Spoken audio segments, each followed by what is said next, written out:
Matthew 5 verse 37. But let your statement be yes, yes, or no, no. Anything beyond these is of evil. Jesus spoke these words during the Sermon on the Mount, where he was teaching his followers what genuine righteousness looks like. In the verses leading up to Matthew 5 verse 37, he addresses the issue of making oaths. In his day, many people had developed complicated systems of swearing by heaven, the earth, Jerusalem, or even their own heads. They believed that some oaths were more binding than others, allowing them to appear trustworthy while leaving themselves room to break their promises. Jesus cuts through all of that. Instead of teaching his followers to become better at making promises, he teaches them to become people whose words are trustworthy without needing promises at all.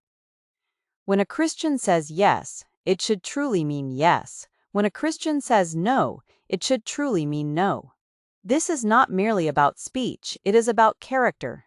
A person whose life is marked by integrity does not need dramatic declarations, exaggerated claims, or constant assurances to convince others.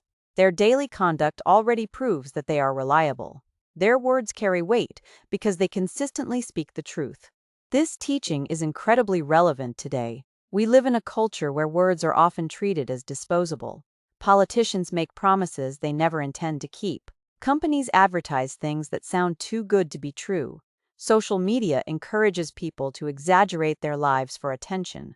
Even in personal relationships, people frequently say, "I'll call you, I'll be there," or "you can count on me," only to disappear without a. Jesus calls his followers to be different. Integrity should define every conversation, every agreement, every commitment, and every relationship. When you tell someone you will pray for them, actually pray. When you commit to helping someone, follow through if it is within your ability. When you agree to something, honor your commitment unless circumstances genuinely make it impossible. Likewise, do not say yes simply because you want to avoid disappointing someone. Many people agree to things out of guilt or fear of rejection, only to back out later. A truthful no is far better than a dishonest yes. This principle also applies to our walk with God. Many people make emotional promises to God during difficult seasons. "Lord, if you get me through this, I'll serve you. If you answer this prayer, I'll never do that again." God is not impressed by emotional promises. He desires faithful obedience. Rather than making grand vows, he calls us to simply obey him every day. Jesus concludes by saying that anything beyond these is of evil.